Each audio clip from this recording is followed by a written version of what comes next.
Welcome, Internet, to the Pixel Play Podcast, your weekly gaming podcast where we get together to talk about all the news, rumors, and discussions going on this week in the gaming world.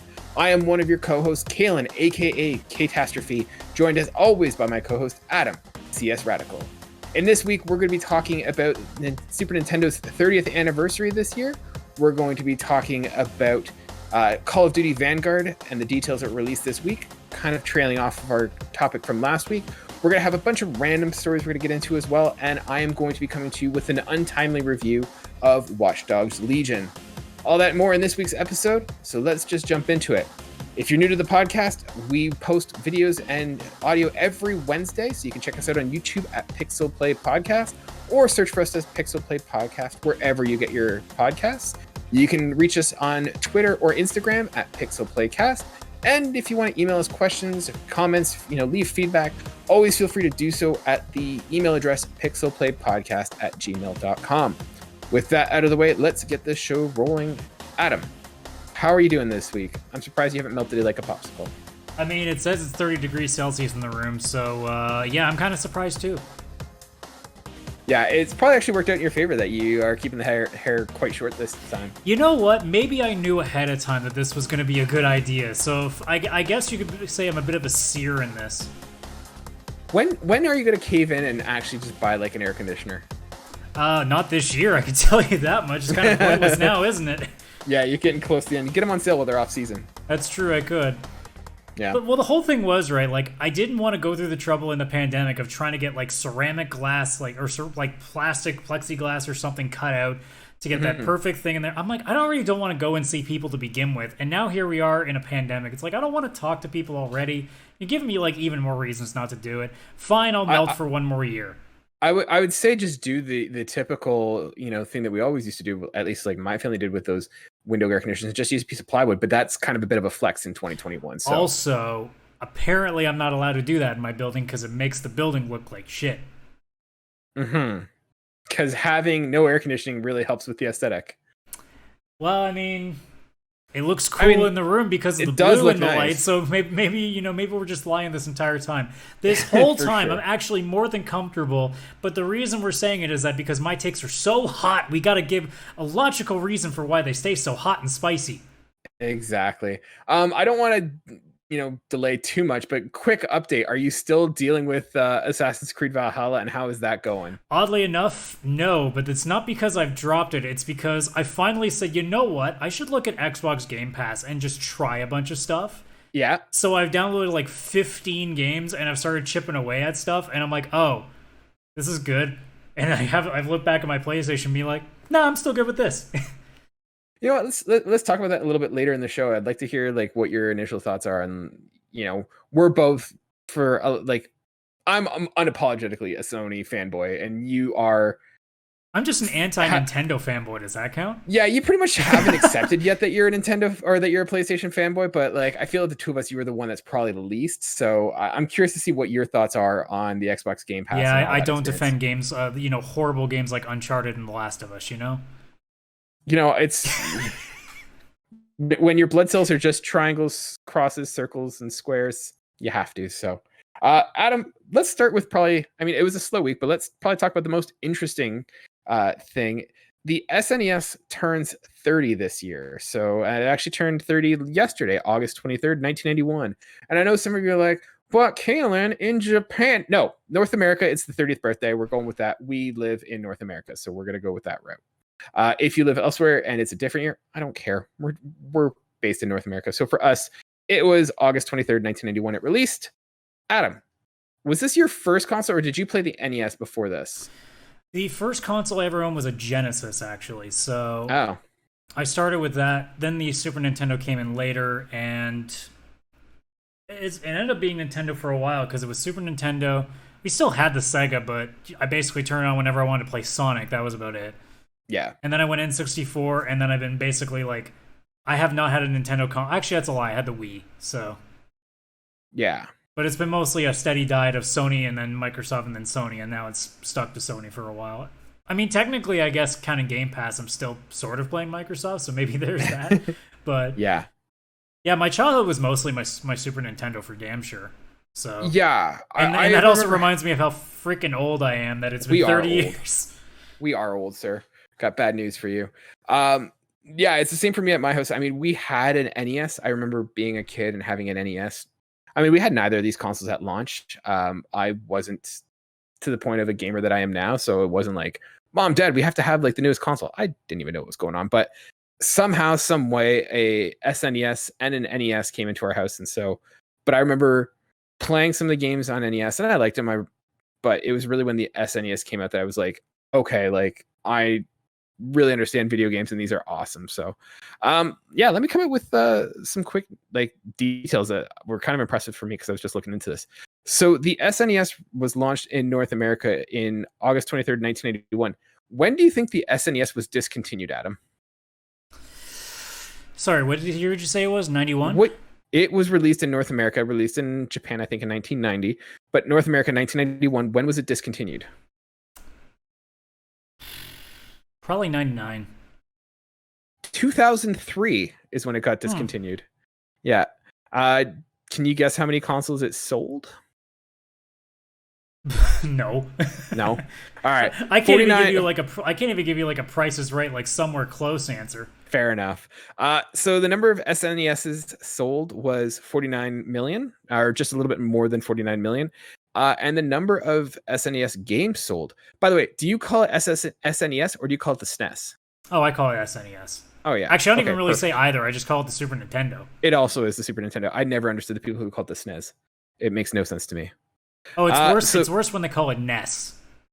Oh god, it's a Nintendo. The first Nintendo was just called a Nintendo. What are you talking about? I thought the SNES. I thought that was a Nintendo, and then after that there was another Nintendo, and then Sony came out with something that was a Nintendo, right? Yeah. Every grandmother, that's what they thought. Yeah, I'm still playing on the Nintendo. Are you still playing that Nintendo? Yep. Are you winning, son? Yeah, exactly. Number of games sold on the console, just a little bit north of 379 million games. Can you guess what the number one game sold was? I feel like it's one of two, so I'm gonna go with Link to the Past. What was your second guess? It would have been Mario World. Super Mario World was the number one game. That one had over 20 million units sold. The next best game was not Legend of Zelda, but rather Super Mario All-Stars with 10 million copies sold. Followed then by Donkey Kong Country in third place with 9 million. And then Super Mario Kart with 8.5 million. And Street Fighter 2, the World Warrior in fifth with around 6.3 million units sold. Yeah, so I'm surprised that Link to the Past is not higher up. But yeah. So I thought it might be fun for us to kind of talk a little bit about what our top 10 games were based on our childhood, what we played. Obviously, this isn't going to be a full list of every single game, and these are just going to be the ones that we played in.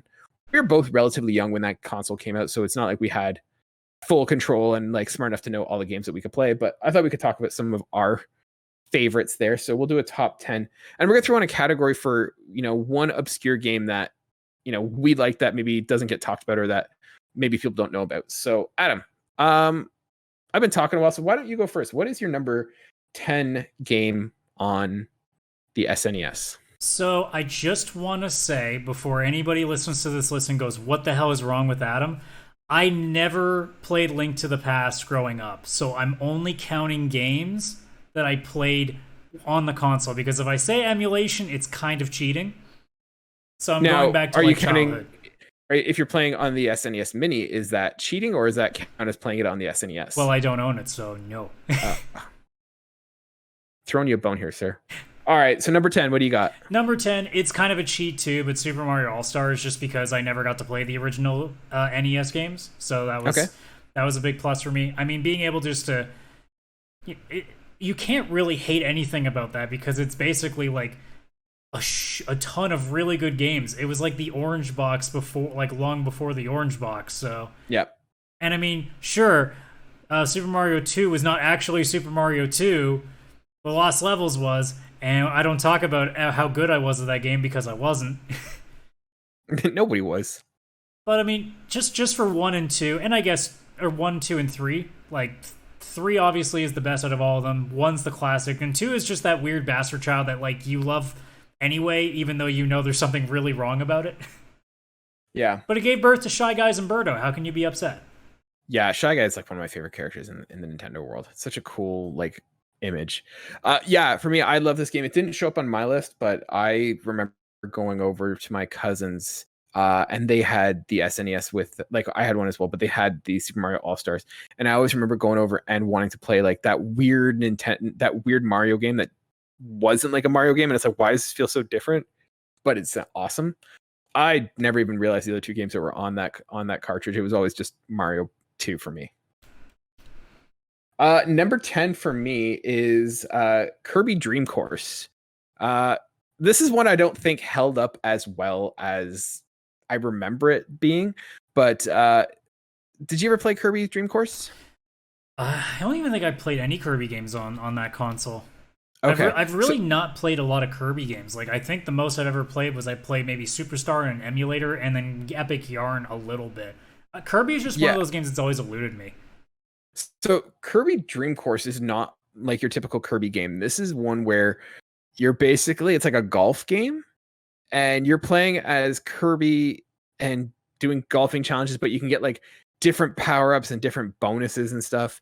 This is one that we never owned at my house, but one of our babysitters had it. And yeah, you sort of target where you want it to go, and your goal is to try and get into, a hole in one. And there was different power-ups. You could have spikes, you could have, suck up other powers and stuff. So really fun game. I played it again when the Super Nintendo Mini came out, and it did not hold up that well again, but I liked it at the time, and it's definitely a unique and interesting game to try out. All right, what about you, sir? Number 9. Number 9, a little bit off the wall. I mean, but in terms of JRPG fans, they probably know this pretty well. Probably more often for the Game Boy Advance than the Super Nintendo, but I went with Breath of Fire, the original one. Okay. So that one I played a tiny bit of, through like rentals and stuff. A lot of the games I ended up playing was usually through rentals too. And most of them you never finish, because usually back then rentals were 3 days. And you can't really beat a JRPG in a week usually, so good luck with 3 days. So this specific one, it's more like the art design, the kind of like dragons and like mystical like angels and stuff. Like Final Fantasy is still going to be the king for me, but like Breath of Fire was also a little bit different too, in that it was very much, had like a sort of mystical Dungeons and Dragons sort of feel to it, which I thought was a little bit different than most games that I played at that time. Mm-hmm. And also like those games do actually a lot better job of being not that like boring in terms of, grinding and stuff. Like, it's usually relatively fair, and the animation for the spells end up kind of popping a lot better than, say, like Final Fantasy games do, where it's always the same thing at the side where you just see the shake and then spell, where this one feels a little more like you're actually like casting stuff. And obviously, if anybody's watching the video feed, there are these semi cutscenes, I guess, to the game that kind of like make it feel a bit bigger than what most Final Fantasy games were at the time. Yeah, I never played this game, but I just love this aesthetic of like the Super Nintendo. The like, you can see what they're going for. It still doesn't quite fit, but like it looks awesome. I love this sort of aesthetic in this. Well, and one of the things that we talk about with the Super Nintendo forever, and probably will continue to, is that it's a timeless console. Like most games, you could say like 90 to 95% of the games on the console, they look like indie games now, because of the way it's designed. It just works. Yeah. Like, obviously, if you break out Star Fox, it's not quite going to look the same way, but if you pop in any Mario game, any like Final Fantasy game, like it all just looks like a game that could have been released yesterday. Yeah, exactly. My number 9 is Mortal Kombat. So I was a Mortal Kombat kid. I never played Street Fighter when that was on the SNES. It was just a fun game, and I probably was too young to play it, but I remember playing it with my friends and stuff, and like people would come over. My dad would play it with me and just button mash. Like, I did not grow up with a dad who played video games like for his own fun. He just played, with me, and I remember playing that with him, or my buddy Aaron and stuff. So like it was kind of fun doing that. My go-to character for that was like Scorpion, and I remember just loving just like figuring out all the different combos and how to do, cool things. And so yeah, that was a game. It's just really neat how they did like that motion, like that almost looked real at the time, just the way that they recorded the fighting styles, and then just like learning the secrets of the levels and stuff. It was an awesome game, and it's one that I still like to play nowadays. But did you use the blood code back then? No, I did not use the blood code because I didn't know about that when I was a kid. I never even noticed it, to be honest. So, yeah, I mean, whenever I played it, I'd have the Genesis copy that I'd rent specifically because I didn't know the blood code either. So whenever we went to the store, if we wanted to rent Mortal Kombat, we made sure we got the Genesis version because that one you didn't have to do anything with. Exactly. What's your go-to fighter for Mortal Kombat? Like all time? Yeah, let's try and keep it in the original SNES, but if that doesn't fit for you. Oh, if it was the SNES, it's Ultimate Mortal Kombat 3. Yeah. Even though what fighter? Like who's your fighter, sorry. What character? Probably Sub-Zero, just because again, freezing people has always been cool. Nah, Scorpion's the best with the little like come here. That's the best part. Yeah. I guess we're destined to fight each other. Apparently. Still haven't seen the Mortal Kombat. Wait, shit. Am I the one that dies or am I the brother? Oh, I didn't think about this part. All right. What about you, sir? Number 8. Number 8. It's going to be a bit of a simple one. Super Mario Kart. Okay. I mean, what's not to like about it? It's the original. I mean, obviously it was done better way after that, but as a game that came out back then, like you can't really ask for too much. Like that was pretty crazy back in the day to have something that was that fun, playing with friends, especially like.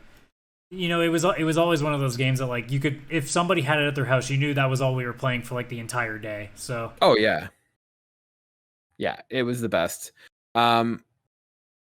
Except like I hated Rainbow Road. Where do you fall on Rainbow Road? I am like the one person that loves to pick Rainbow Road. A, because I'm pretty good at Mario Kart, and B, because I like watching everybody panic. I hated Rainbow Road as a kid. I like the haunted one, the one that we're watching right now. That was one of my favorite tracks to play on. Yeah, the Ghost House. That was a good one. Mario Kart is number 8 for me as well. So I don't need to chat too much more on this. It's the game that launched the franchise, and it was awesome. Who's the best driver, though? I always liked Yoshi. I've kind of always been like that, too. Although now, if I play on like the newer games, I'll usually use like someone like Rosaline or whoever has like the highest speed, because my focus is usually just be as fast as possible, and I can drive better enough that I don't need to have like really good handling on my cars because I can handle it. Yeah, it's funny because I feel like they tried doing that, and I don't know if it was ever really done that way, but like you could tell that not all the characters were leveled the same, and so like if you picked Bowser, you were screwed. Yeah, unless you're really good. Yeah. So. Oh yeah, this is a good one too with the Magma Cup or the Magma Bowser's Castle. Number 7 for me. Then I will move up to a classic. Although most people probably would have played it in arcades and stuff, but Teenage Mutant Ninja Turtles: Turtles in Time. That's like another game if you want to talk about playing at parties. That's the one that you play when all you guys want to do is do co-op. If you don't want to hate each other by the end of the round, that's the game you play. Usually you play Mario Kart if you want to yell at each other by the end of the day, but if you want to actually do stuff together, this would always be the game you do that too. Oh, this game is so good. Yeah, I absolutely love it. And the fact that it's been revived like so many times tells you how good this game still is. Yeah. Oh yeah, just all the different levels. Like the level design is so good. The combat is awesome. Like just all the bonuses that you can do and stuff. Like it was so good to play. Just the one level specifically where you had to throw guys at the like throw it towards the TV to actually damage. Like it was such a cool concept back then because like it was unheard of. Like most beat 'em ups is just slap, slap, slap, slap, slap, slap, slap, slap, slap. Whereas this one was like, all right, weaken them enough, and then just launch them face first into your own friggin' monitor. Yeah, and they came at you, which was the best. So good. Yeah, I remember playing that and like doing that, and I'm like, oh, we beat the game, and then you get sucked into like the time machine. It's just this is awesome, and you're like, oh, like I always we're love not playing even that remotely close to being done. Oh no. Damn. Yeah, I distinctly remember playing the level where you fight the dinosaur. That was like really cool. Yeah, same with the one on the train, the Wild West one. Yeah, the pirate ship. Yeah, the pirate ship. That's such a good game. Who was your favorite Ninja Turtle play as? It's always Donatello. I like the range. Right. I always thought that like that was. I always thought that was like the unpopular choice, but no, I loved playing as Donatello. Same even goes for like the off the board fighting game, Tournament Fighters. I always used him too. Then. Mm-hmm. Yeah. We're on number 7. My number 7 is F-Zero. So sticking with the whole racing thing, F-Zero was just an awesome game. No game I don't feel has ever captured the speed that you feel when you're playing F-Zero. So you're in this futuristic city, racing these hovering cars, and you are just going fast, and it's just so much fun, like doing the pivots where you kind of ride on the edge of your cart. Like, it's awesome. I remember always playing this with my sister, and she sucked at it, and I always just used to hug like the bumpers and just blow up and then got all sad. So it's such a fun game to play, and like I said, you feel like you're going really fast. Like, I know we're watching the video here and it doesn't quite capture, but when you're actually playing it, you feel like you're going fast. Well, if you play the GameCube version, you'll know the speed, because that game doesn't hide the fact that it's fast. Yeah, no, I love this game. It's one that I'm surprised that Nintendo kind of dropped it and stopped really supporting it. Like, it's such a good game. I guess because their thought process was probably, well, we already have a racing game that's taking the market, so why make two? Mm-hmm. Yeah, but I always felt like Mario Kart was the fun party racing game, and F-Zero was a little bit more skill-based, or it wasn't like as much just like, hey, it's fun to pick up. Like, you would not pick this up with friends just to like, hey, let's screw around and play F-Zero. Like, you were committed to playing F-Zero. Well, it also, like, and again, like, I don't know what the sales figures were for that, but it also could be that it just wasn't selling well. I don't know how, I think the last one that would have been out would have been GX for the GameCube, and yeah, I mean, I assume it probably didn't do very well, so that's probably why we haven't seen one since all the way back then. If there was another one, I can't remember, but I don't think there, apart from like re-releases, I don't think there's been more. Yeah. Number 6 for you, sir. It may feel weird to be this far down the list if I'm a bit of a JRPG guy, but it's also because I've never properly finished it. I've always like played it in pieces, but Chrono Trigger is at number 6 for me, even though I'm sure a lot of people will be like, it's not even in your top 5 and you're the JRPG guy. Yes, I know. There's gonna come a day where I finally actually play it in full, and maybe I'll say a lot better things about it, but as it stands right now, it's just one of those games where it's like, I know how amazing it is, and every time I do play it, it's a lot of fun. It's just, for some reason, there's just that time where it's something else gets me away from it, and then I'm like 2/3 the way through, and I'm like, this game is awesome. I love this. I should finally finish this. And then something else happens, and it goes, nah, just kidding, bro. Nah, you're not gonna finish this game. You want to see the shiny new thing from like the present day? I hate you. Yes, I do, though. But apart from that, like, any like hardcore JRPG fan will tell you guys, like, this is possibly the best one that's ever been made. I mean, obviously it's lower on my list, but it's a game that for a lot of people is still the best and the thing you look at, and it's also why we consistently curse Square for never releasing one since the original PlayStation, because apparently Square doesn't like money unless it's Final Fantasy VII related, then in which case they'll take as much money out of us as they want. But like, again, look at the art style fits so well. You got the bit of Akira Toriyama into that, so the Dragon Ball guy. The story is tremendous. He uses time travel really well. The soundtrack is fantastic. It's got a really inventive battle system that even today would be considered like ahead of its time in how it goes about its system. So yeah, I wish I could say it's my number 1, but just for the reason that I've never finished it, it's only going to hit a 6, unfortunately. Fair enough. Number 6 for me, we kind of talked about it already. Turtles in Time. It's an awesome game. It's so much fun. And I was a huge Ninja Turtles fan as a kid, so yeah, it just hit the right buttons, and it looked impressive at the time too. Like, it was a fantastic game. We don't need to go more into it though. I mean, we can. I feel like we talked about it already, so. Oh, well, that's just a damn shame. Totally.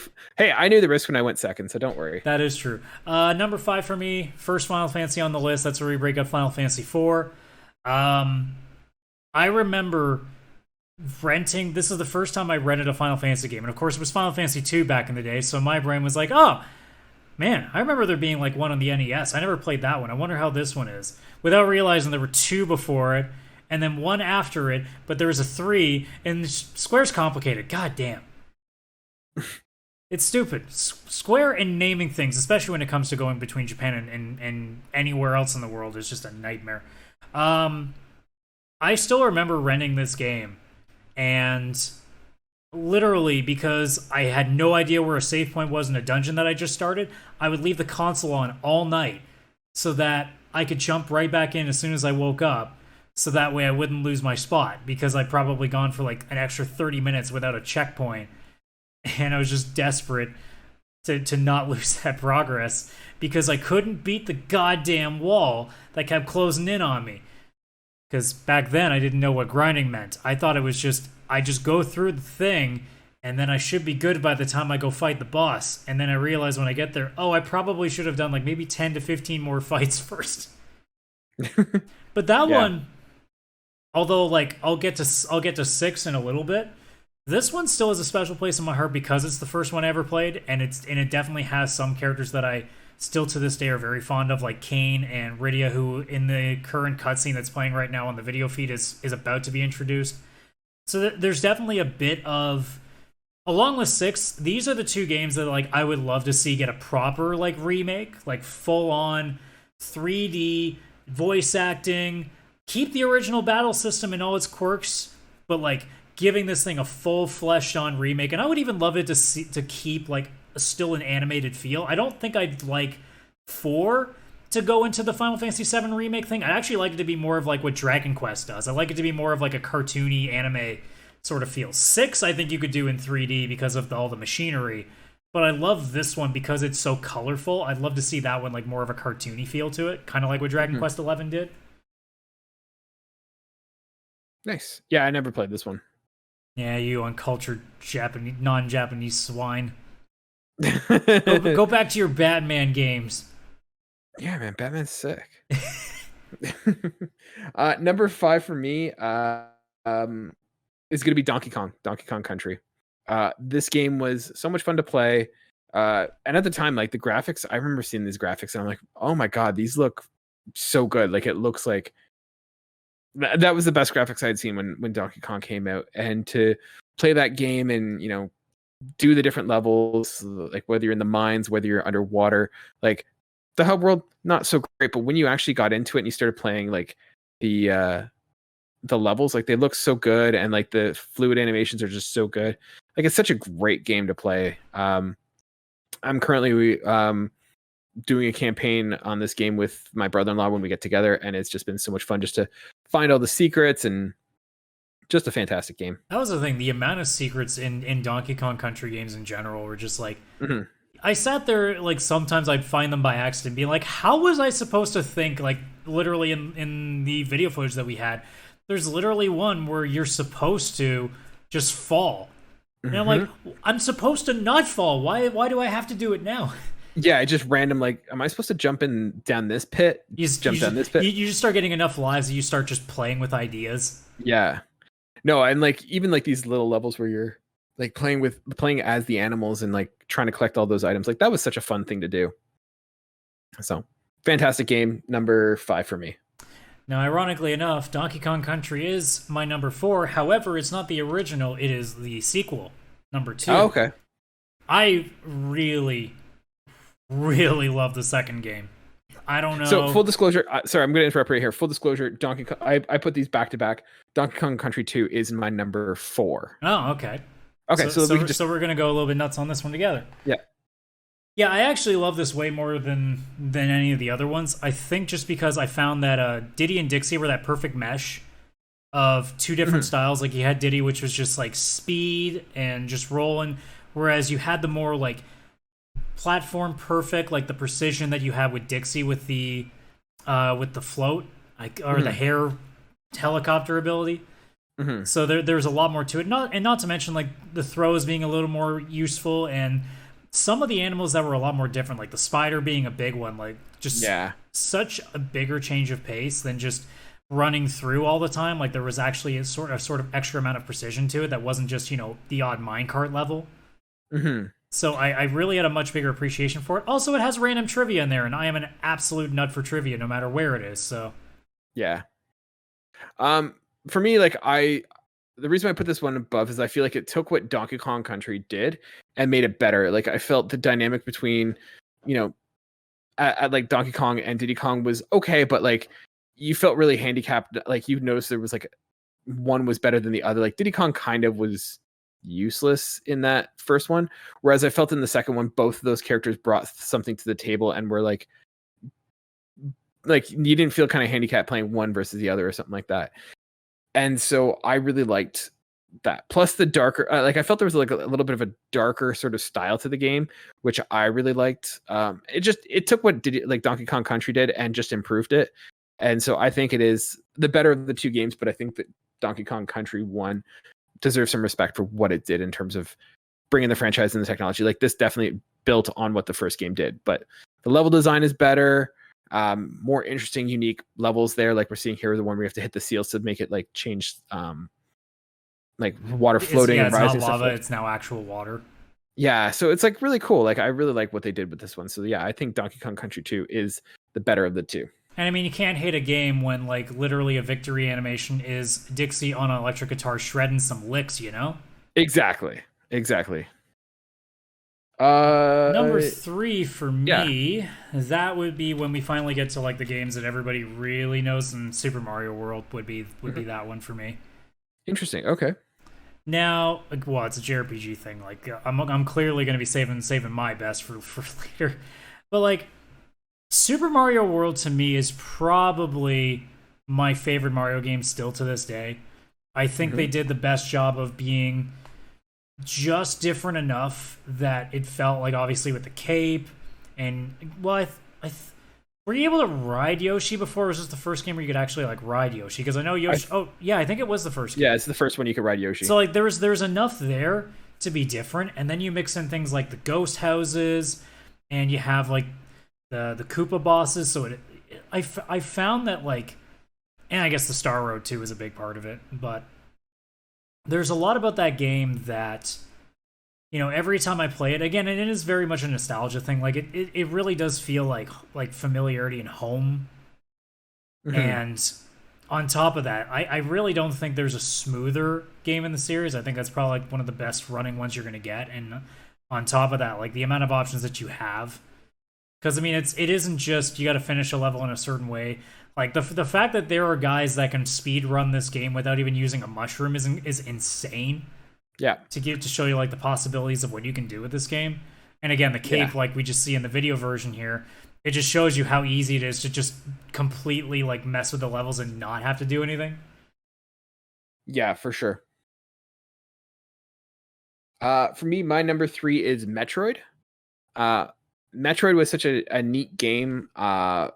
Admittedly, this is one I didn't play a lot as a kid, but when the SNES Classic came out, this was one that I played, and I really liked it. It's kind of a neat game with the mechanics and the puzzles and figuring everything out. I'm going to be honest, I find it a little complicated and a little confusing at times, and like it's definitely one that you have to play with a guide, and I started without playing a guide, and then I did, and I'm like, I'm so lost, I don't know what's going on here. The story, once again, is also kind of like, it's fine, but I feel like it's more the gameplay that everyone's playing for. And so yeah, I really like this game. It's really neat what it did, and like I said, the level design is really good, but it's for me, it's one of those, it's needlessly sort of convoluted in terms of like the mapping system. I wasn't a huge fan of in terms of how to do it and where to go and stuff. It shows its age a little bit in my opinion, but it's not a bad game by any stretch of the imagination. But I feel that there are games in this genre that have iterated and done better, but I think at the time it's a good game for, you know, the genre that it started or helped contribute to start. So geez, talking so positively about your number 3, eh? It's one of those, I respect what it did and everything. Like it's a fantastic game. I love the aesthetic. I love the narrative and like the lore that it builds and stuff. So it's a really awesome game, and I know how important it is in terms of overall gaming culture, and that's why it's so high for me in my number 3. So here's a scary thing for people. I've never played Super Metroid still to this day. Honestly, it's worth trying, but like it gets, for me at least, it got pretty complicated in terms and confusing in terms of where I had to go, what I had to do and stuff. So like I think it's one of those. I actually just realized I'm like I have had an emulator forever, like since like high school, and I've never even tried it. I'm like, that's kind of crazy to think about. Like it's the game that like everybody says is like so good, and I've never touched it. Mm-hmm. Yeah, I would recommend trying it. Like definitely try it. I definitely think it's one that you'll have a better experience with it if you have a guide. Yeah, well, good thing we're at a point now where you actually have pretty good internet. It's not dial-up, so you don't have to like print off 15 sheets to figure out how to do the goddamn forest temple or the water temple in Ocarina of Time. Exactly. Anyway, number two. This is where we get into I'm just going to talk about like the best JRPGs on the console now. Super Mario RPG is number 2. That game is still I still can't believe to this day that we still don't have another one of them because it's so good. But it's the fact that obviously they're getting Square and Nintendo on the same page again.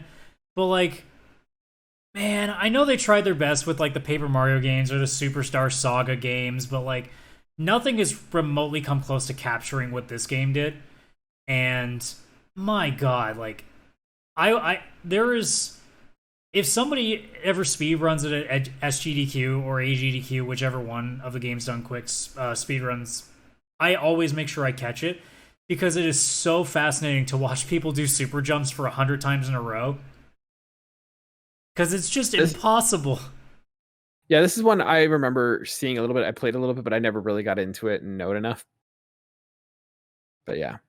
Like, it's neat what they did with the property.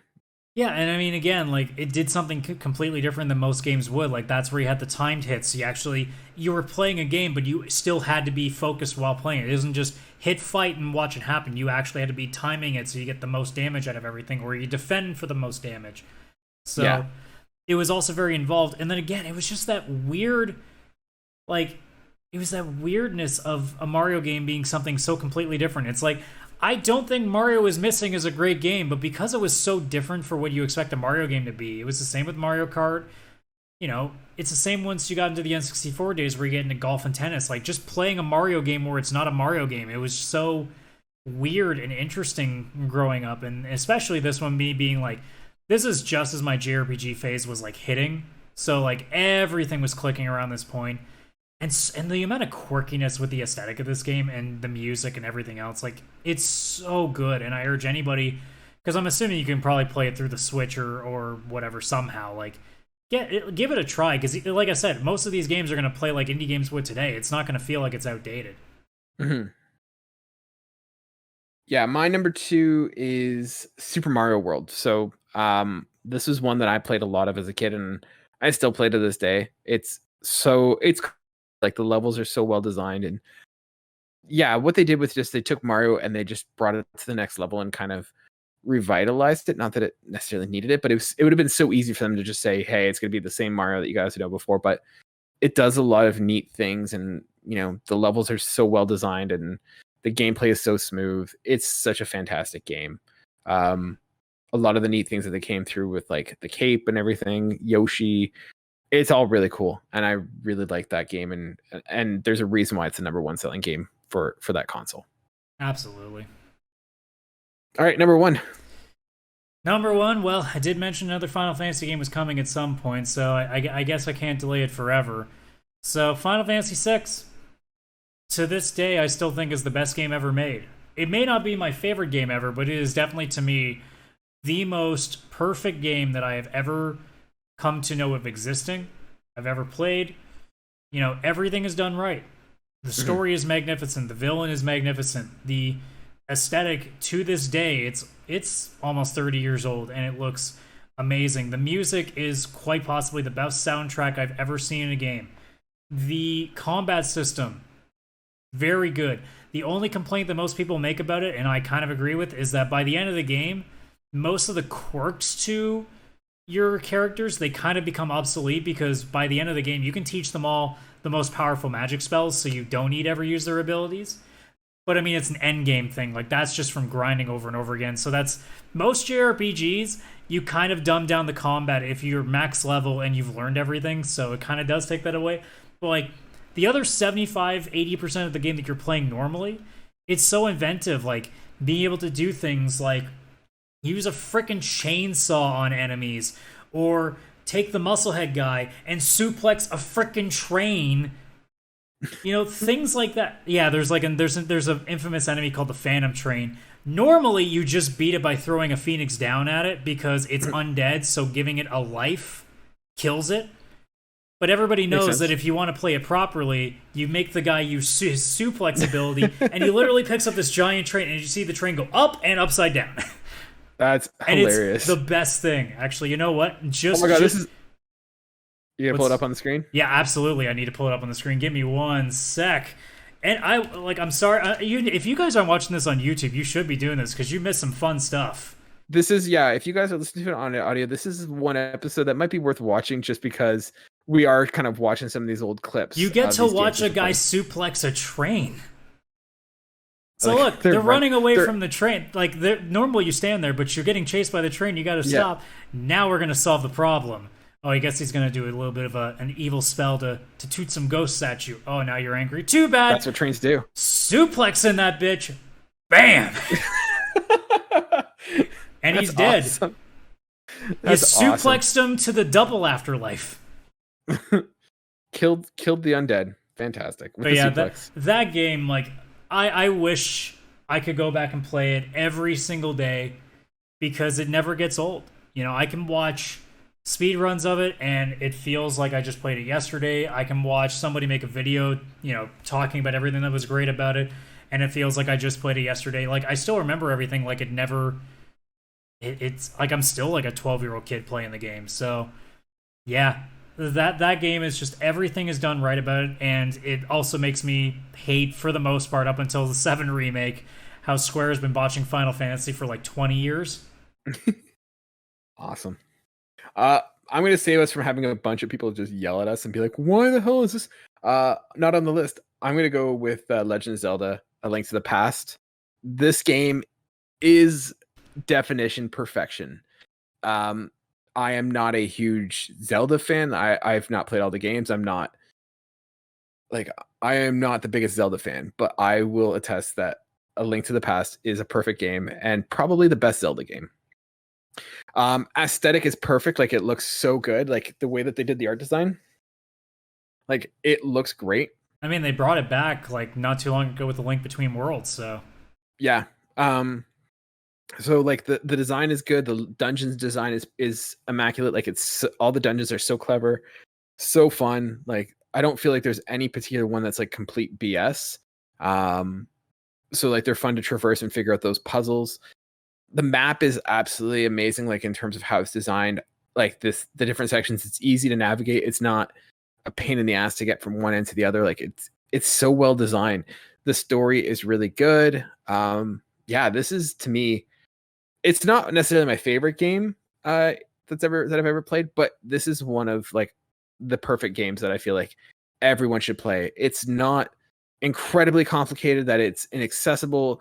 It can be beaten in a really relatively, short time. So like, it's a fantastic game, and I absolutely love it. I played it as a kid, and then when the SNES Classic came out, I played it again there, and I just reminded myself like how fantastic this game is. So yeah, A Link to the Past is my number one for the SNES games. I mean, it's not a wrong answer. No, and you've never played this. Well, I have played it. I didn't want to count it because I've only played on emulator. I was trying to keep my list to like actually when I was playing it as a kid, so I try to sort of do it that way.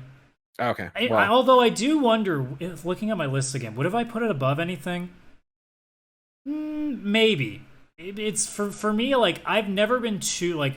I don't hate Zelda games. I've never been too big on any of them. Like, I don't look at Zelda the way that people look at, it as like the one of the biggest franchises out there. I'm not saying it's not. I'm just saying for me, it's not that game that's always like turned the needle for me. Every time I see a Zelda trailer, I don't immediately think, oh my god, oh my god. I'm more just like, hey, that's cool. I'm sure a lot of people are going to enjoy the hell out of that. Yeah. And I'm like that too, but this is the one exception to that game. Like, I really like the Zelda games. I like A Link to the Past. Yeah, and then I played Link's Awakening when they made that remake for the Switch, and that was good. It follows a lot of the same things as A Link to the Past, but I feel like A Link to the Past is still better. So now, Adam, we did have a challenge of, what is our, not necessarily one of our top 10, but what is one of our more obscure games that we really liked as a kid? What did you get? I have to cheat because I have to come up with 3 because they're all hidden gems with That's series not the instructions. Does not follow instructions. That's too bad. All right, let's hear them. So I'm gonna throw 3 games from series that you all know of. One of them you probably haven't played a lot of games on, but it's a series you all know.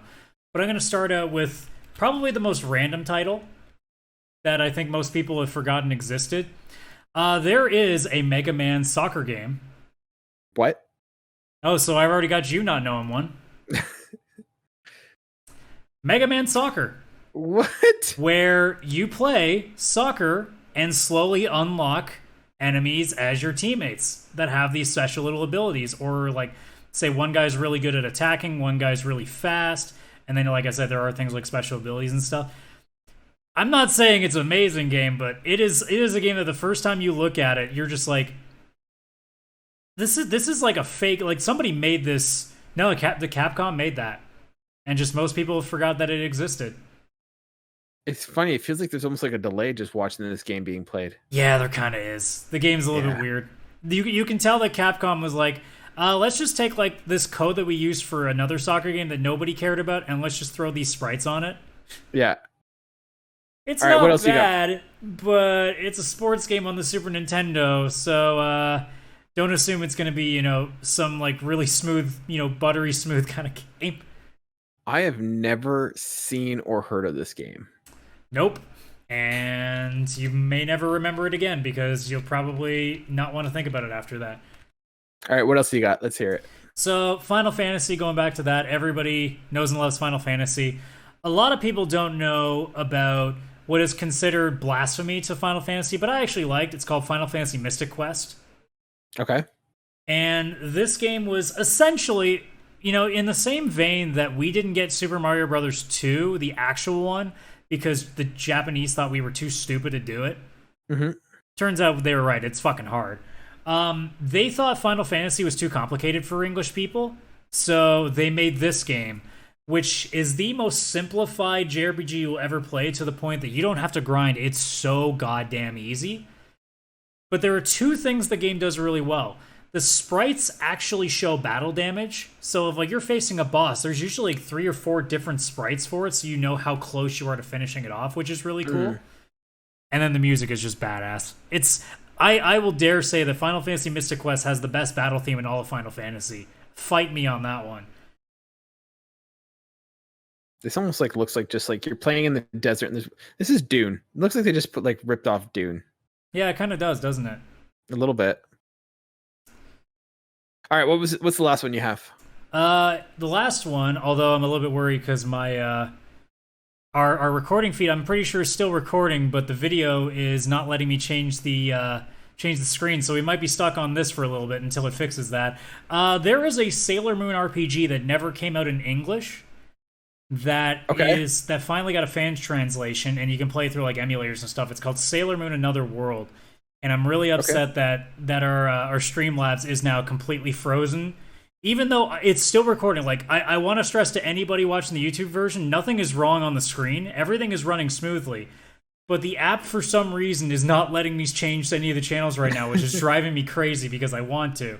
But, no, Sailor Moon has an RPG. It's called Sailor Moon Another Story. And I can't really say too much about it because I've only played, like, maybe an hour or 2 of it. But I thought it was so interesting that, like, Sailor Moon was big when I was a kid. Oh, yeah. Really big when I was a kid. Every morning that I got up, I would catch the last 15 minutes of Sailor Moon, and then I would catch the first 15 minutes of Pokemon before I get up before I go get the bus to go to school in the morning. So, like, for most of us, Sailor Moon was even if you were a guy, it was still something that you still watch pretty awesomely. And yeah, Sailor Moon was awesome. I don't know if we ever really got any games in North America, and if we did, they certainly weren't any of the good ones. So, I think the feed's finally working now. Perfect. Okay, so I can show like a little bit of it now before I go. So, yeah, and it also does a really good job of actually like being its own story and introducing like more than just the Sailor Scouts you used to. So if you ever played this game and you've only watched like the initial series, there's Sailor Scouts you never even knew existed. Like, I didn't know that there was a Sailor Uranus, a Saturn, a Neptune, or a Pluto. I'm like, who the hell are all these people? And then you just get to play them. And then you realize, oh shit, they're so much more powerful than the ones I like. Oh no. That's a bold move, making a Sailor Uranus. Yeah, I know. There's a sailor butt. We know. Yeah. But yeah, it's one of the. I'll see if I can quickly get the battle system. Oh, there it is. Perfect.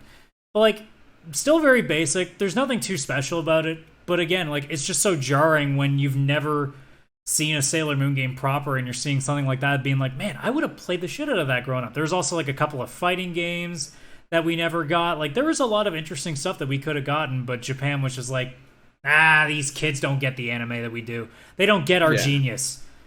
I mean, we kind of didn't for a while, so I guess they have a point in that. But Yeah. those are three pretty obscure ones. Mystic Quest, I think most people know of. And actually, fun fact about Mystic Quest, I almost forgot. That's the first Final Fantasy Europe ever got. That was Europe's first Final Fantasy, which is crazy to think about it. I think the next one might have been 7. Yeah. Interesting. I never knew that, but I mean, Japan's weird. Yeah, I know they march to the beat of their own drum. Yeah, they do. They really do. So, but I mean, it's awesome. I can't wait to visit it one day. For me, my unknown favorite hit that didn't come up on the list was Zombies Ate My Neighbors. This was one that my sister and I had, and it was just so much fun. You're going around. Basically, you look like you're from the 80s and just go around shooting zombies, and like the levels get weird. Like at one point, you have to you basically go into this level and you have to rescue all the civilians, and you just run around and grab them. So there's like a dog, soldiers, like, guys barbecuing and stuff, cheerleaders. And it's just a lot of fun to kind of go through and explore all the different levels, save all the people. But like Beware the levels get the weird. giant baby. Yeah, there is a level with a big giant baby that you have to go rescue at the mall. Like, it's a fun, stupid game, but it is so much fun to play. Like, my sister and I would always play it together. So it was a lot of fun to play. It's kind of one of those games that's like really fun, but god damn, does it stress you out as a kid? Like the chainsaw guys, because they can actually the chainsaw guys were they can the cut worst. through the bushes, so they actually can trap you. Yeah, them and the werewolves always used to freak me out as well. But like the chainsaw guys would chase you around and then spin around. It was the thing of nightmares when you are like. Did you know that somebody made a mod to actually make it more like Doom? What? No. Oh, I guess I'm showing two crazy things on the show. All right, let's see this. So somebody made Zombies Ate My Neighbors in the style of like a Doom game, and it looks phenomenal, and I would play the crap out of this. Ladies and gentlemen, if you are listening to us audio today, totally respect it. We love the fact that you guys listen to audio, but this is an episode to check out with the video, because we are just watching right now, and it is 100%. Some guy's walking around with a red Uzi shooting zombies. It looks like one of those arcade like ones that when you're playing like House of the Dead. Yeah, it looks very much like a mixture of like Duke Nukem and Wolfenstein. So yeah, really fun stuff to watch. I don't want to tell you what the big baby looks like in that mod. I can imagine. But yeah, awesome. So yeah, 30 years since the Super Nintendo was released. Really an awesome console. It's to me it's the greatest console ever made, but I still look at the PS2 as the best one just because of the sheer volume of library that it has. But like the Super Nintendo is just that console that like you can put in a time capsule and open up in 50 years, and people are just not going to look at it like it's some old antiquated hardware. Depending on the games, like there's a few like Clay Fighters might be a little bit weird, like F-Zero, Star Fox might be a little bit weird, but like take any average run of the mill game on that console. They're gonna look at it and be like, "Yeah, this seems pretty basic. Like this is like a game that we could see coming out." It's a timeless art. It's a timeless art style for the most part that like stuff like the N64 and stuff didn't really benefit from. And they also played. They didn't play in 30 frames, so they actually feel fast too and responsive. Exactly. All right. Let's switch over to stuff that's a little bit more current. Last week we were kind of talking about Call of Duty Vanguard. It was going to have an event to kind of talk a little bit more about what to expect in the game. Details have come out. Adam, so let's talk a little bit about the campaign. We're going to talk about, they talked a little bit about the multiplayer. They talked a little bit about zombies. You know what you're getting there. There's nothing super new or doesn't really change much from game to game. It's really a campaign that kind of changes. So let's talk a little bit about the campaign. So this is coming from PC. I think it's PC Mag. Yeah, it's coming from PC Gamer. So they wrote, after months of rumors and speculation about just what's going on with Call of Duty this year, Call of Duty Vanguard has officially been confirmed as the next mainline game in the series. Vanguard takes the series back for the 7th time to World War II with a campaign that lead developer Sledgehammer Games hope will feel new to the series. Sledgehammer, which hasn't led development on a COD game since 2017's Call of Duty World War II, is shaking things up by setting most of the campaign after the official end of the World War. Hitler's dead, the Nazis have lost, but the Allies learn of a troubling plan called Project Phoenix to somehow facilitate Hitler's successor. What the heck does that even mean? Your guess is as good as mine. Vanguard's main villain is a fictional Heinrich Freisinger, inspired by the real Gestapo operative Heinrich Mueller. They go on to say, Call of Duty is no stranger to campaigns about small special force teams deploying into hostile territories, but Vanguard's hook lies in this being a new concept at the end of World War II. To deal with this whole successor problem, the Allies deploy a squad of 4 specialists from 4 countries. Arthur Kingsley, Great Britain, Polina Petrova, the Soviet Union, also the woman that's been sniping Warzone winners out of helicopters, Wade Jackson, USA, and Lucas Riggs from Australia. So basically what it's going to be is they're going to be talking about sort of like the start of special forces and these guys kind of going in and working together to kind of stop this plan to set up Hitler's successor. Adam, what do you make of this campaign and this story? Do you think this is going to be enough to get you into it, or are you excited about this potential story? I mean, I've said it for a while now, maybe not on this show, but like Call of Duty is at that point where if it wants to get me to play its campaigns, it's got to charge me separate for them now, because I can't be justified to spend $80 or I guess at best $40 to play a campaign and then not play the multiplayer, because I'll be completely honest, I'm done with playing Call of Duty multiplayer. It's too toxic. You know, obviously I can play without being in chat, but it's not as fun as it used to be, and I think I'm also just, I don't like being frustrated nearly as much, so granted, playing those kind of games just aren't the best for me. It's not nearly as chill. So it used to just be that I like playing the campaigns a lot, and since Call of Duty games never really go down in price, not at least not as fast as you'd like them to, they gotta do more to get me in. And sure, it's really cool that the plot's gonna be like a post-World War II, like we're like, you know, Hitler's heir is trying to get things going, you're trying to put a stop to that, but it's just a story, and it's gonna be a 4 to 6 hour story that doesn't really do anything too crazy.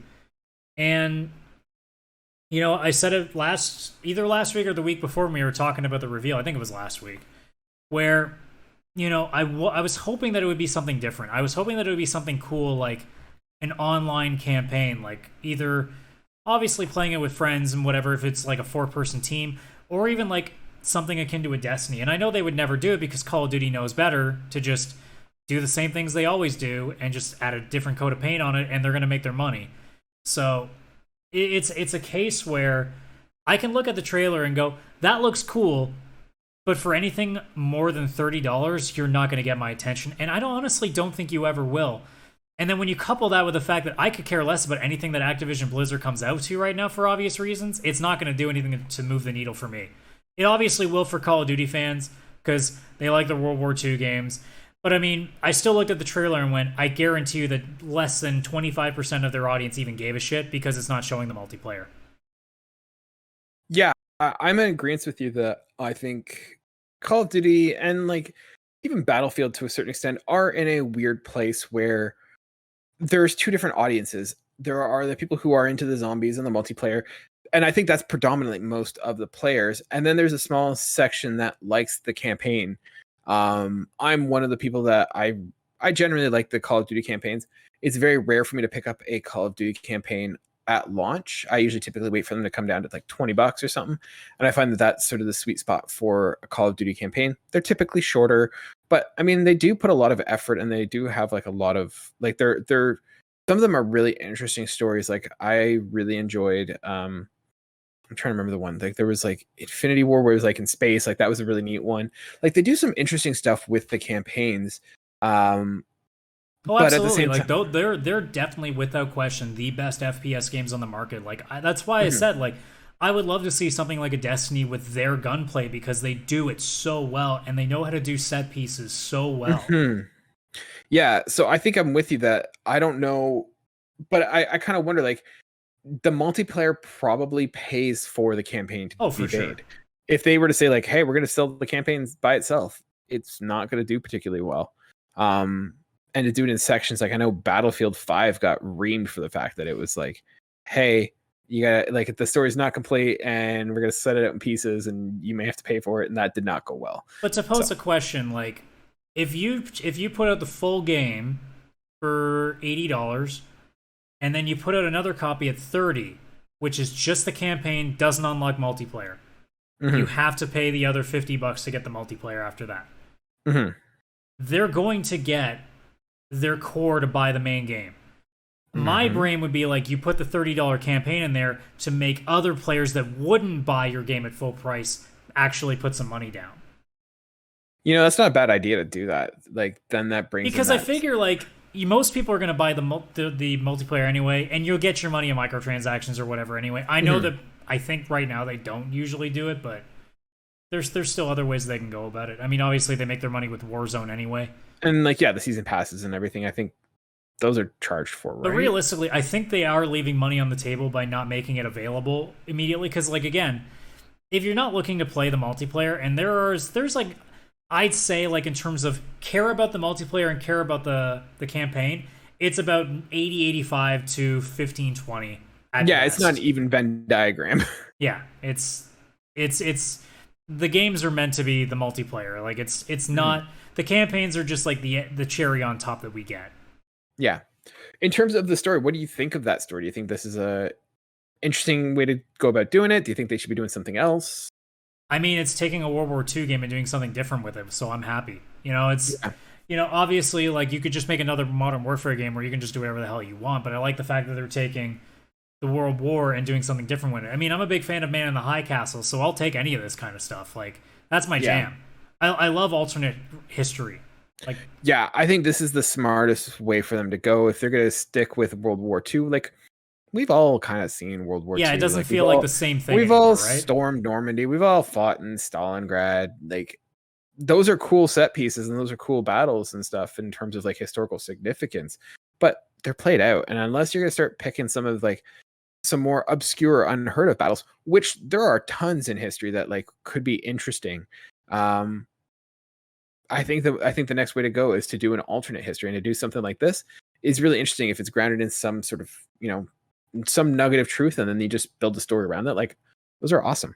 Yeah, because we're not talking like a Wolfenstein level alternate history. We're just talking like, hey, we still won the war, but if we don't do this, it might happen again kind of storyline. Yeah, like, what if this kind of scenario, and that's kind of neat. So, yeah, I think at some point I will pick this up and play it, but it's not going to be a day one just because I don't have a huge amount of interest in the multiplayer. I still want to play Modern Warfare, but I still rarely ever see it go below 40, and it's like, man, I can't justify that just for the campaign. I can't do it. And I was all excited when they said Black Ops 4 was going to be free on PlayStation Plus, and I'm like, oh, that's cool. And then my brain remembered it was only multiplayer. There was no campaign for that game. Yeah. And I'm like, well, that was a waste. Yeah, for sure. So no, I'm excited to see kind of where it goes and what happens to it. So, yeah. Any other closing thoughts about Call of Duty? It's got to do something. It's got to do something different to get me back. But I don't think I'm their market anymore, so I can't really say that it's going to happen. They know what their audience wants, and that's what they give them. Yeah. Like, do you think that this is going to be a successful Call of Duty though? In terms of, I guess, what they probably wanted to do, I would probably say no, just because Warzone's kind of taken most of the player base away. I don't know if they'll suddenly turn off Warzone to go play Vanguard. They might turn it off to go play it for a month, but they'll go right back to Warzone as soon as they've kind of finished what they want to do with it. Yeah. Yeah, I'm kind of curious what's going to happen with that too, because like Warzone is hugely popular. I think that's probably the more popular Call of Duty game now. I'm trying to remember. This might be the first like actual Call of Duty release since Warzone's come out. So I wonder if that affects the sales at all. Yeah, I'd be interested to see what that does as well. And there's also like I think there's just some animosity right now towards Activision, and yeah, like I said, there is the very dark cloud hanging over them right now. Yeah, I don't think now. Once again, we've talked about this. I don't think everyone who plays Call of Duty is aware of what's going on, or even cares. Yeah, just like we are a silo in the sense of we are a small percentage of the people who play video games who, you know, we're talking on a podcast and you guys are listening to a podcast about video games. Gonna be surprising. Not a lot of people who play video games do this. And so they don't know what's going on there. And so But I think there are some people who are genuinely aware of what is going on and will sort of vote with their wallets. So I don't think it'll be crippling for them, but I do think that it'll have some ramifications. They'll be perfectly fine. Bobby Kotick will make another crap ton of money and then fire more people later after record profits again. We know how it goes. Yeah. Speaking of crappy game designers, I saw Free Guy over the weekend. I still have to get around to that, but that movie is awesome. So kind of got through all our topics, and now we're gonna open it up to some random stuff. I'm honestly struggling because like Shang-Chi's coming up, and I still don't think I'm ready to go watch movies in theaters. So I'm like, here's a hot take. You know, since it's really hot in this room, I think it's really, really shitty. I know why they're doing it, but it's really shitty of Disney right now to force people to go out of their comfort zone and during a pandemic to have to see a movie in theaters.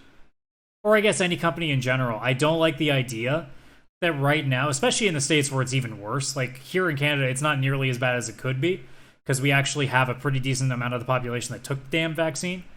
But like, I can't imagine living in like downtown Chicago and wanting to watch Shang-Chi and realizing that there's a pretty good chance if I go in that theater, I might be walking out with COVID just based on how many people are sitting in that movie theater. You can say, oh, we do these social distancing guidelines, we got masks on, anything. All it takes is that one guy indoors to like take his mask off, sneeze a little bit, and it just starts to carry. Well, to be fair, like people are taking their masks off in the theaters to like eat popcorn and well, there's that too, right? So like there is an inherent thing. Now, granted, I'm not speaking to what it's like in the States, but here in Canada, like it was really good. Like I think there was maybe a total of like, I'd say maybe 20 to 40 people in our theater. Like we were in the VIP section. But like we had nobody near us. Like it was really well done in terms of how they did it. So yeah, I get where they're doing. Like it's a tough spot because the movie theaters are also struggling. And so yeah. But yeah, going back to the topic of Free Guy. Free Guy is awesome. It's a really well done video game movie. It's not over the top and like, hey, look, like it's this thing. Like I liked Ready Player One, but I felt Ready Player One was way too much in your face about like, look, here's a pop culture reference for you. And it was good, but it was over the top. Whereas I felt Free Guy, if you are interested in video games, it's there. And you can see it. And like there's a couple that are over the top and like in your face, but it's not overwhelming like it was in Ready Player One. Now, it's a Ryan Reynolds movie, and it kind of comes across as a comedy, I guess. I didn't find it particularly funny in terms of like busting my gut. This is not Deadpool kind of humor. Ryan Reynolds is doing his typical shtick and everything, but it is a fun and it is a good movie. It's entertaining. Turn your brain off and just have fun. I, as a gamer, I really liked it. My wife, who, you know, knows some video game stuff just by the fact of, you know, osmosis and being with me for so long, she enjoyed it as well. So yeah, if you guys are looking for like a fun movie to go see that's, you know, somewhat tangentially related to video games and like, you know, what's going on in the video game space, like it's really good. Like they do have some conversations about what's going on like in video game space, and yeah, it's well acted, well done. The story is interesting. I'd highly recommend it, but don't go in thinking it's a super hilarious Deadpool-esque comedy. It's not. It's like, I think it's rated PG, so like you can kind of get an idea of what the level of humor is like. So yeah, just thought I'd just bring that up because we were talking about video game CEOs and stuff. And like I said, we're gonna just kind of just go randomly here until the end, and then I'll just do my quick review for Watchdog Legion. Adam, we were talking about this as well. Skyrim, surprise, it's been a while since we've heard about Skyrim. It's coming out with another edition for the PS5 and Xbox Series X. So Skyrim is coming out with the 10 years of Elder Scrolls. So they're coming out with the anniversary edition. This is coming, interestingly enough, from the PlayStation blog. So they wrote, for fans looking to commemorate the 10th anniversary of Skyrim, or newcomers ready to take their first steps into Tamriel's northern landscape, the Elder Scrolls V Skyrim Anniversary Edition releases November 11th, 2021 for PlayStation 4 consoles with backwards compatibility on PlayStation 5 systems. The anniversary, it's not even on PlayStation 5 naturally. It is backwards compatible for the PlayStation 5. What the hell? The Anniversary Edition contains the full game plus all 3 expansions, Dawnguard, Heathfire, and Dragonborn, as well as the enhancements found in the Elder Scrolls V Skyrim Special Edition. The Anniversary Edition also contains over 500 pieces of Creation Club content, including quests, dungeons, bosses, weapons, spells, and more. Damn it, Adam. They can't keep getting away with this. They can't keep doing this. When will this stop? It doesn't. And why Skyrim? Like, Skyrim's great, but like, they've got so many games. Like, why? Like, how many versions of Skyrim do we have, and how many consoles is this on? Also, you're releasing this game in November of 2021. Oh, I think I lost him. PlayStation 5. Oh, there he is. Oh, our tech issues are coming. I'm here. Hello, can you hear me? You alive? Okay. You were talking shit about Skyrim. Maybe don't do that. Maybe be careful. They might be listening to us. Todd Howard's like listening. He's like, no, cut the feed. Look. It just works. I'm not kidding. Now, here's the thing, though. You're making a game that was for the PlayStation 3 that it already has a version on the PlayStation 4. You have the Skyrim, whatever the hell it was called, edition, like the one that they made for PlayStation 4. The special edition. They had the special edition on the 4th, and now they're coming up with a different edition on that same console. Why the hell is this not being made natively for PlayStation 5? Probably because Bethesda's bought by Xbox, but what the hell are they doing here? Why, like, one, how is this still getting released on there? That's surprising to me.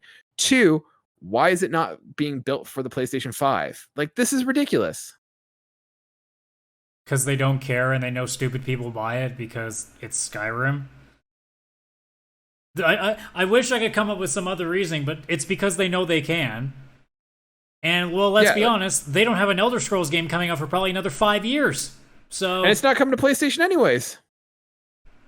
I mean, I'm assuming so, given that. Maybe. Well, who knows? Yeah. But it's just... Why? Like, this does not make sense to me. If I'm going to buy Skyrim for PS4, why would I buy this version when I could just go and get the special edition for cheaper?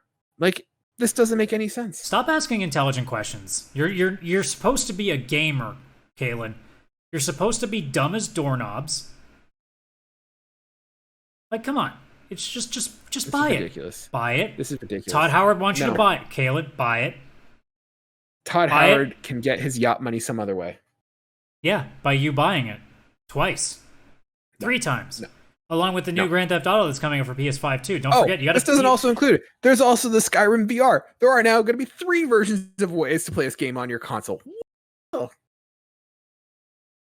All I'm hearing is that we now need a 4th version in the next 3 years, and then a 5th version just to release as like our final edition as Elder Scrolls 6 comes out.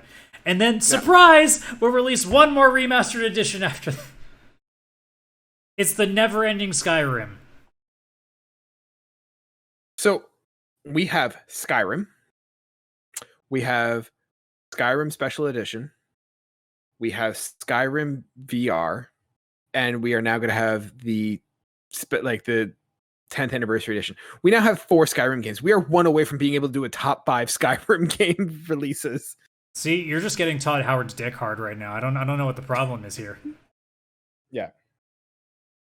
In all seriousness, yeah, it's pretty dumb. But this is ridiculous. Clearly it's working because enough people seem to buy it because I don't know, because I guess we're the intelligent gamers on this market. Like, that's a very generous that's a very generous statement for us. We're not buying Skyrim again. To be fair, it hasn't come out yet, so we can't confirm that we haven't bought it yet. I'm not going to buy it. I haven't bought any of the other ones since I played the original on 360. So no, I will not be buying it. Yeah. I'm gonna confess right now. But even with all these editions that have come out, I still haven't played Skyrim. Well, yeah, if you buy it, you might be one of the 5% of people that buy the Skyrim new edition Electric Boogaloo that has never played Skyrim. But most of the people that are buying it are rebuying it because there's fishing in it now. But at this point, Skyrim's old enough that most of your gaming PCs, go buy it on Steam and just get all the mods for free. Kaylan, stop! I told you to stop asking intelligent questions. That was actually a statement. See, this talk is so dumb that I'm not even paying attention anymore. Fair enough.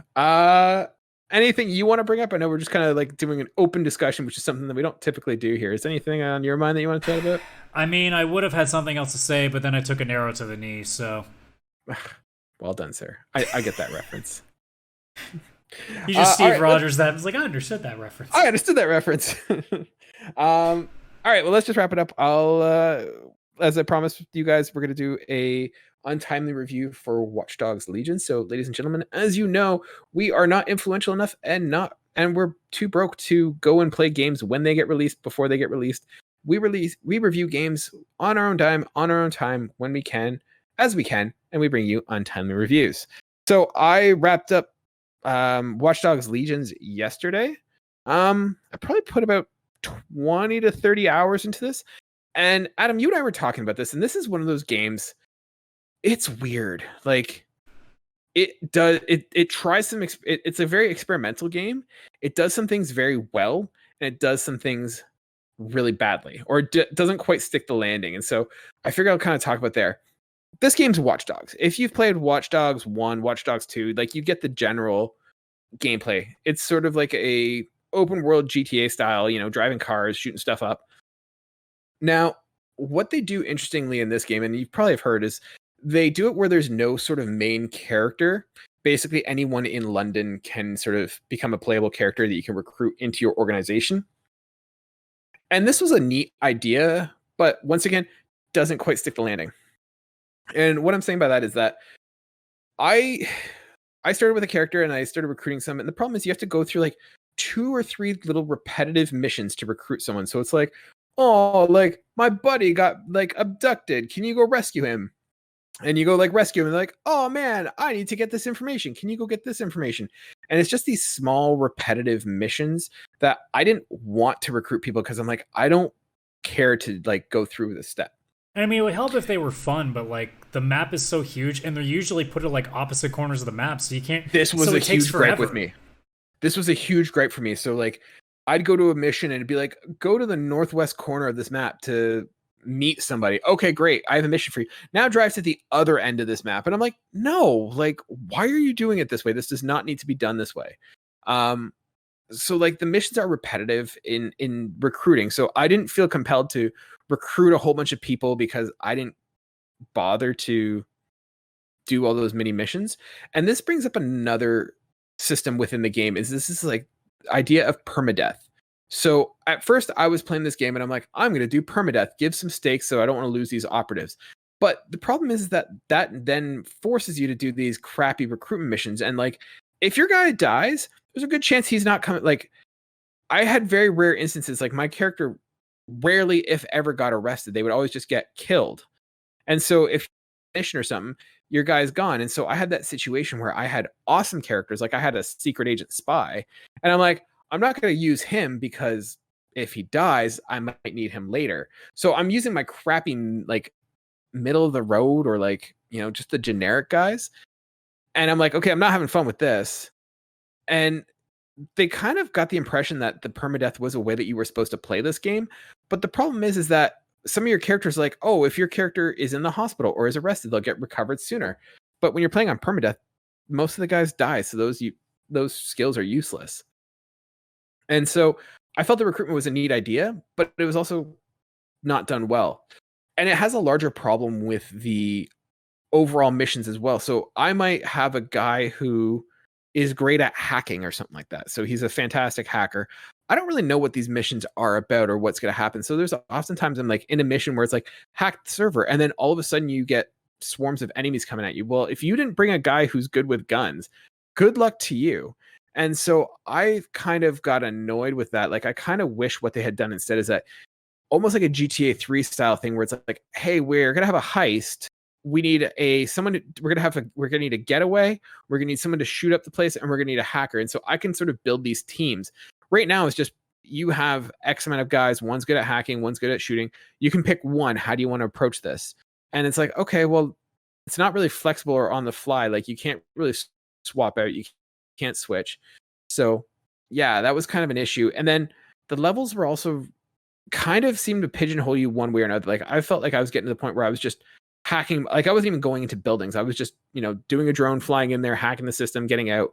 And it was kind of repetitive and not really challenging or versatile enough. So yeah. That being said, I think it's really interesting what they're doing. I just felt like it could have been done better.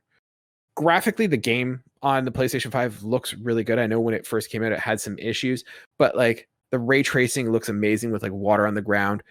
But then at moments too, it looks terrible where you have situations where, you know, facial hair looks absolutely terrible. There was bugs in the system where, you know, things were like popping in, popping out, or just, you know, glitching a bit. So it's a game that's just on both ends.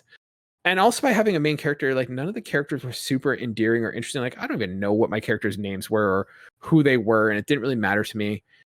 The only character that I felt was super interesting, there's an AI system that kind of is or running the whole organization, and that's Bagley. And Bagley was hilarious. Like he's this quippy, smart alecky, like AI, and it was so much fun just having him chat within the system. So I really like that. But I felt the game just once again with Ubisoft didn't appreciate my time and like wasted a lot. And the guns weren't super powerful as well. Like you, for the most part, like only can buy like like taser guns and stuff, which kind of didn't make the shooting super well. Like I was finding that if I was playing on a difficulty, like I was playing on normal and I was just blowing through the missions and it was really easy. So I'm like, okay, I'm going to go on difficult. But the problem is that then my guys who don't have like actual guns, like they can't do, like they're taking forever to kind of get those kills. So it's just a weird balanced game. So, I mean, it's fine. It's fun, but like, it's also not like, this is a mediocre, like I'd say this game is a 6.5 or so. I got it for like $30 and I felt that was kind of worth it. It does some cool things, some neat experiments. The hacking, the whole system is really neat. Like the world is well realized, but yeah, it's repetitive. It's got some good ideas that just aren't executed well. Yeah, I mean, I've played a little bit of it myself.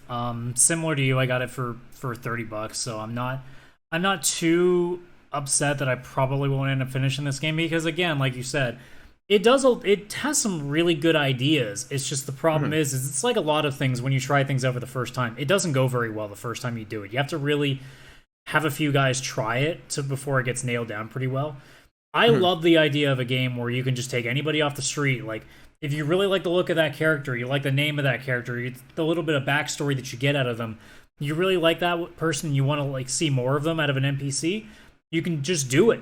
Like, if you want to just recruit a team of old ladies and just freaking walk around just caning the shit out of people, you can do it.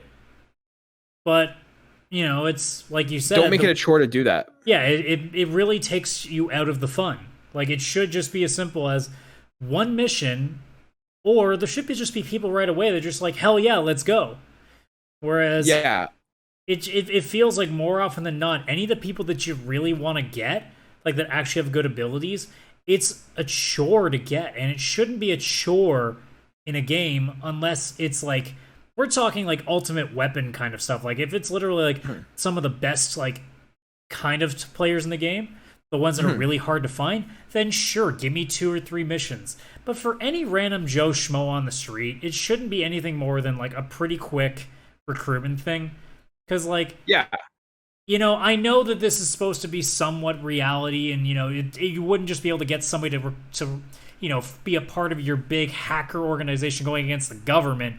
But no offense, I'm not real life here. I'm playing a goddamn video game. You got to find a balance between making it fun and making it realistic if you're going that route. See, the way I would have done it is I would have done a situation where, hey, if you were trying to recruit someone, because like it's a Ubisoft game, so it's got burrows, it's got areas of the map that you have to unlock. And so in this game, you are... Oh, I think we lost him again. We were just having all kinds of fun on the shows. Burrows defiant by the mission situation. All right. Oh, am I back? Yeah, we're having so much fun. We've had 2 hiccups on your end, and my Streamlabs has messed up twice, so it's been frozen on screens for a bit. So this is just that kind of show that I think we're shit talking Activision, or not Activision. We're shit talking Bethesda and they got mad. Now we're shit talking Ubisoft and they're getting mad. I think we just need to start being a fully positive podcast today. No, and once again, I'm not trying to be negative. Like they did some neat things. Not all of them stuck. It's not a bad game. Like it's just mediocre, and it's just because I felt that they didn't quite stick the landings. What I was going to say in terms of that recruiting aspect is one of the things you have to do in these games to unlock them is you have to make them defiant by doing some sort of side missions. And I think what they should have done is that, hey, if you're trying to recruit someone in a borough that has not been unlocked or like hasn't gone defiant, yeah, you have to do these missions and convince that one person. However, if I make a borough defiant, at that point I should be able to just go up to a person and be like, hey, want to come join my team? And they'll be like, yeah, sure, I know who you are, I know what you've done. So that's how I would have handled it myself. And like I said, the game design is, they don't use that mechanic of having a ton of operatives. I think they use it once where it swaps out between the two. So yeah, like you said, it would be better if they found a way to make it like, you know, multiple missions being done at the same time with certain kind of characters. Mm-hmm. Whereas you could literally play the entire game with one character if you wanted to, mm-hmm. which defeats the purpose. Like there should be an incentive for you to A, recruit, and B, constantly switch between people. Yeah, and that was the thing. Like I ended up getting, like I said, my secret agent from unlocking one of the boroughs. And once I had him, like he was pretty much the only one I was using because like he was the only one that was versatile enough. And there was no reason for me to have someone who, like, I had someone who shot bees and I'm like, I don't care. Like that's neat, but I'm not going to use it. Or I had a getaway driver and I'm like, what am I going to do with a getaway driver? Like there's very few times, like, it's never like, hey, you need to get away from these people, pick the getaway driver. It just happens like, oh, I did a mission and now I'm in a chase. But it's like, okay, would have been nice to have the getaway driver, but I'm not bringing the getaway driver to go hack a system because he's not good at that. I feel like this idea would have been great for something akin to like The Division, where you could play as different kind of like specialists and do missions together, rather than a single player kind of format. I mean, you could still do it, like you said, with the sort of heisting kind of like setup where it's multiple pieces to the mission. But I also look at this too and be like, you know, there's obviously a game like Operation Tango out there where you have people doing two different formats. What's the thing of having like, you know, you have your guy on the outside be doing all the hacking. You have the getaway driver. You have the secret agent going in and doing all the work, and you have like the construction worker or the security guard like sitting in the background, kind of like fucking with things on the inside. Mm-hmm. Like there'd be cool ways of going about it. I mean, you could just all be secret agents and just all start at different corners of the building and just see who gets there faster. 100%. But yeah, doing it like an Ocean's 11 style where it's, everyone has a role and everyone's contributing, as opposed to just, here you have all these people with unique skills, pick one and go do the whole mission. Yeah, you know what? If they wanted to take this Legion concept and use it differently, this would be a great way to do it. Like do it as like what The Division should be. Because look, no offense to The Division, but it's boring as hell because it's a third-person shooter with basic combat, and the customization is non-existent because it's an apocalyptic situation. Whereas Watch Dogs Legion has a charm to it. It has like the weird, like, you know, cyberpunkish, like dubstep, you know, techno, geeky kind of stuff. So you can have some fun with like the customization to it, which makes things like grinding out armor sets much more involved to players rather than like you would in The Division, where the most you can get is a different colored beanie. You know, so there's definitely some room to take this concept and do more with it. But in terms of this game right now, it's not very well done, and that's just because it's like anything else. It's their first real crack at it.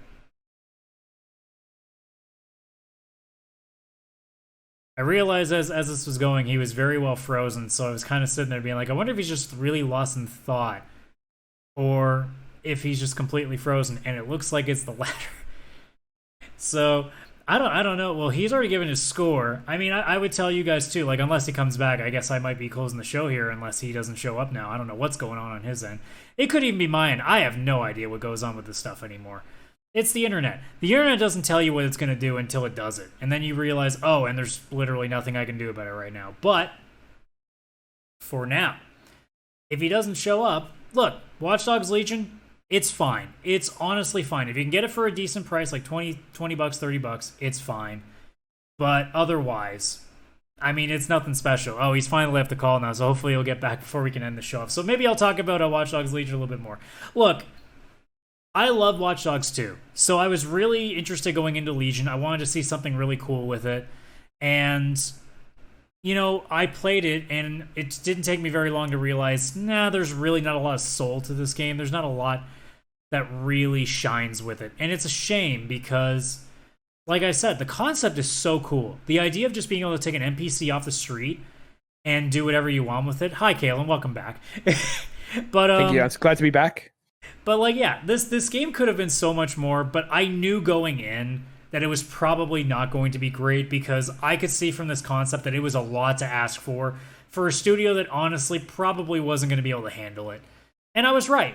Now, granted, I didn't pay full price for it, thank God. So I'm not nearly as hurt about it. So it is what it is. And, you know, it's not the worst decision in the world if you want to go and get it.